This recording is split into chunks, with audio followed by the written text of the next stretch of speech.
Hola, bienvenidos a estos reportajes de Minuto 60 y hoy vamos a hablar de una decisión muy importante que tomó el Consejo de Estado y fue la salida de Cielo Rusinque de la Superintendencia de Industria y Comercio.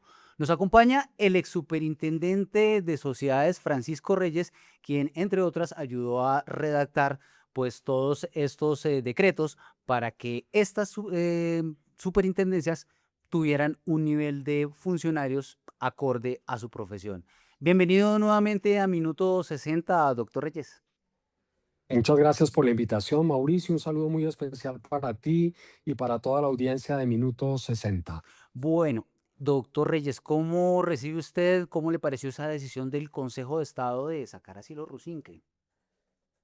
Bueno, más que sacarla a ella, la decisión lo que hace realmente es darle cumplimiento pleno a este decreto del año 2015 Mm, que preparamos durante el gobierno del presidente Santos para cumplir con las pautas que había impuesto la Organización para la Cooperación y el Desarrollo Económico, en las cuales se requería que tres superintendentes, el financiero, el de sociedades y el de industria y comercio, cumplieran con altos estándares para poder ocupar el cargo y tuvieran una permanencia mínima de 4 años fijos en el cargo.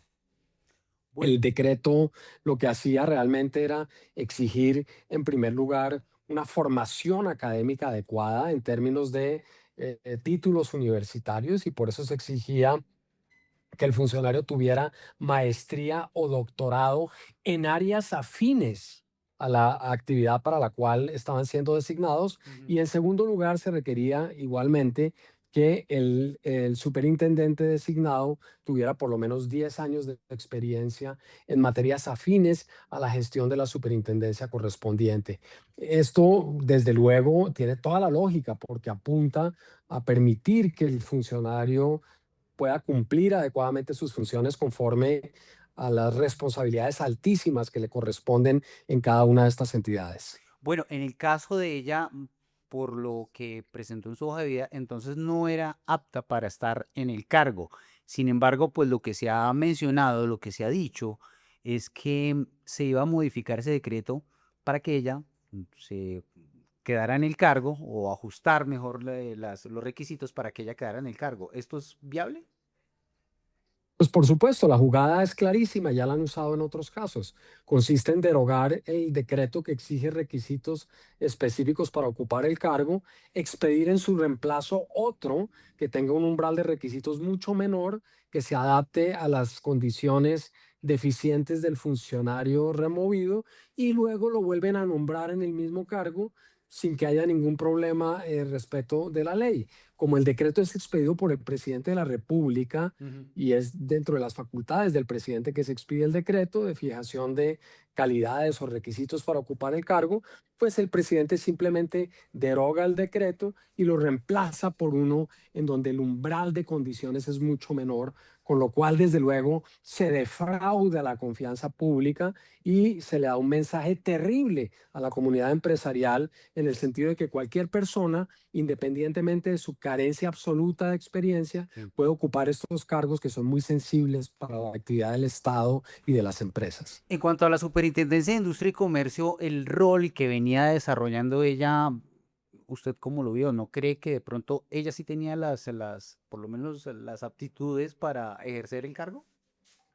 Es mejor no personalizar en estos casos, pero lo que hay que decir es que la ley debe cumplirse y Mm, que no tiene ningún sentido que se designen funcionarios que no cumplan los requisitos que están establecidos en la carrera. Fíjate, Mauricio, que es lo mismo que ha ocurrido en el sector diplomático. ujú. Obviamente, por ejemplo, un embajador debe hablar el idioma del país frente al cual se está acreditando, y por lo menos uno esperaría que hablara francés e inglés, que son los lenguajes o los idiomas que se utilizan en la diplomacia.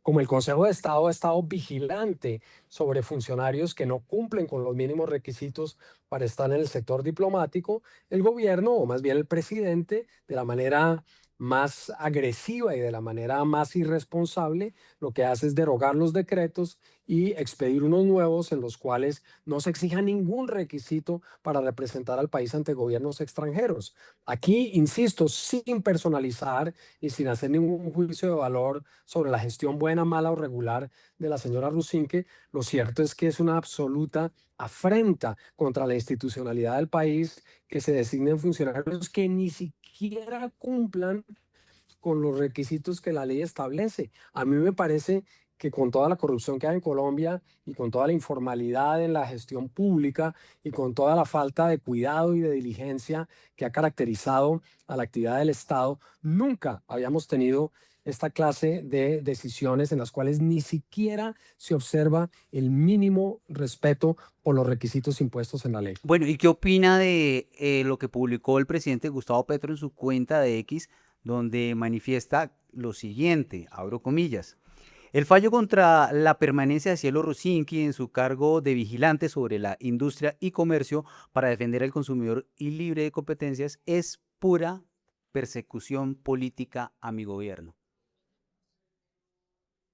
Bueno, pues siempre estamos acostumbrados a esa clase de reacciones. No es la primera vez que el presidente defiende a funcionarios que no cumplen los requisitos. Ha ocurrido en otros casos, ocurrió en el caso de la señora Juliana que iban a nombrar como Guerrero, que iban a nombrar como viceministra de Juventud. Ha ocurrido con otros funcionarios del sector diplomático también que han sido destituidos, como ocurrió, por ejemplo, con el embajador en México, y seguramente ocurrirá también con la embajadora en el Reino Unido cuando el Consejo de Estado se pronuncie sobre el incumplimiento de los requisitos mínimos para ocupar un cargo tan elevado como ese. Sí. Y el presidente normalmente, en lugar de hacer gala de un jefe de Estado que respeta la institucionalidad y que cumple la ley, normalmente se opone a las sentencias judiciales que no lo favorecen. Sí. Cuando la sentencia es adecuada a sus intereses, la alaba. Cuando es contraria a sus intereses, dice que es una persecución política. Pero insisto, sin necesidad de personalizar, sin necesidad de politizar una discusión que debería ser estrictamente técnica, lo que es lamentable es que se designen funcionarios que no cumplen con las mínimas competencias, calidades y requisitos académicos y de experiencia que la ley establece. Claro, retomando eso último que usted está diciendo, doctor Reyes, pues muy seguramente van a modificar esos decretos y va a llegar ella nuevamente a la superintendencia. ¿Qué implicaciones tiene esto ya dentro del ejercicio de funciones de la superintendencia como tal? Pues que habría una discusión sobre todo respecto de las determinaciones que se han adoptado durante estos años. Algunos dicen que hay una presunción de legalidad y que consecuentemente la sentencia del Consejo de Estado no afecta en absoluto las determinaciones adoptadas por la señora Rusinque desde el momento en que fue designada, pero nada impide que los abogados de las partes que han sido perjudicadas bien o mal por determinaciones de la superintendencia puedan eventualmente impugnar determinaciones o intentar aducir que había una falta de competencia. Insisto, el tema es bastante discutible. Hay una opinión según la cual hay una presunción de legalidad sobre los actos, aunque la funcionaria no haya cumplido los requisitos. Ujú. Y hay, desde luego, una pérdida automática de competencia después de que queden firmes las sentencias. Claro, pero no lo interrumpo ahí. Quisiera que pronto explicara un poco más acerca de esas decisiones que pueden ser objeto de impugnación por parte de algún abogado. Eso, ¿quién entra a dirimir la impugnación? Si estamos ante una, pues, eventual funcionaria que no estaría en el cargo. Los actos administrativos son susceptibles de control ante lo que se conoce como la jurisdicción Contención. de lo contencioso administrativo, que son los tribunales administrativos y el Consejo de Estado esencialmente. Cualquier particular que se sienta agraviado por un acto del Estado, por un acto proferido por un funcionario público, tiene el derecho de acudir bajo ciertos procedimientos, como serían, por ejemplo, la nulidad y el restablecimiento del derecho, entre otros, para evitar que esos actos produzcan efectos. Y a pesar de que, repito, hay una opinión generalizada en Ujú. el sentido de que hay una presunción de legalidad sobre los actos emitidos por un funcionario cuyo nombramiento fue declarado nulo posteriormente, nada impide que las personas afectadas por actos de la superintendencia puedan impugnarlos, aduciendo con una cierta razonabilidad que la funcionaria carecía de competencia en tanto y en cuanto su nombramiento fue afectado por una nulidad. ¿Y eso solamente sería una impugnación o también podrían acudir a una demanda ante el Tribunal Administrativo de Cundinamarca, el Consejo de Estado, qué sé yo? Sí, demandas ante las impugnaciones pueden darse por vía de demandas ante las autoridades de la jurisdicción de lo contencioso administrativo, que como acabábamos de decir son los tribunales y el Consejo de Estado, dependiendo del acto administrativo que se vaya a demandar. Pero evidentemente se empieza a crear aquí una incertidumbre sobre este particular y desde luego una dificultad para la firmeza de esos negocios, de esos actos que han sido expedidos por la Superintendente de Industria y Comercio. Bueno, le voy a cambiar solamente 2 minutos, el tema para que hablemos de algo que usted ya se había pronunciado en el pasado y es, la defensa del, presidente Gustavo Petro frente a todas esas acusaciones del gobierno de los Estados Unidos por la lista Clinton. Ya se conoció que hubo un contrato por, cerca de 10.000, millones de pesos para contratar a los abogados. Esa función de esos abogados, ¿cómo se puede, digamos, ver reflejada que haya cumplido en sus funciones, que efectivamente el contrato se esté desarrollando bien? Porque es que uno a veces entra a Secop, pero no hay como ese informe final de lo que está haciendo el abogado ante los Estados Unidos. Pues en una entrevista anterior, precisamente con Minuto 60, Mauricio, habíamos rogado que no se utilizaran fondos públicos para la defensa del presidente. Y aquí, desde luego, hay prácticamente un peculado porque se están utilizando dineros públicos para una defensa personal de un asunto que atañe exclusivamente al presidente en razón de persona y no en razón de jefe de Estado. Obviamente los funcionarios públicos tienen derecho a defenderse de acusaciones que se les hagan en el ejercicio de sus funciones públicas. Entonces, por ejemplo, un ministro que es acusado por un particular, por el hecho de haber expedido un determinado decreto que lo perjudica de alguna forma, tiene derecho a acudir a unas pólizas de seguro que normalmente existen y que ofrecen asesoría jurídica. Pero si a un individuo lo acusan por un homicidio, por ejemplo, Ujú. para dar un ejemplo extremo, pues evidentemente ese acto no está cubierto por esas pólizas porque se trata de un delito cometido en la esfera personal y consecuentemente los recursos públicos no pueden destinarse para esa clase de defensas.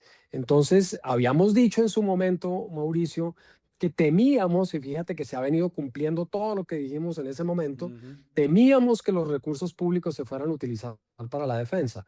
Ahora, el valor de estos honorarios es exorbitante y desde luego lo estamos cubriendo todos los ciudadanos con los impuestos que pagamos, lo cual es desde luego un gran abuso, una gran Claro. arbitrariedad que vale la pena denunciar. Y ahora, creo que es en mayo, se cumple el tiempo de este contrato.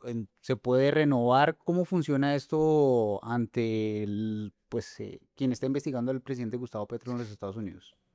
Por supuesto, habíamos dicho que esos abogados norteamericanos que trabajan en el ámbito de la OFAC, que es la Oficina para el Control de Activos Extranjeros, Ujú. suelen cobrar honorarios cuantiosísimos y que normalmente es muy difícil salir de la lista.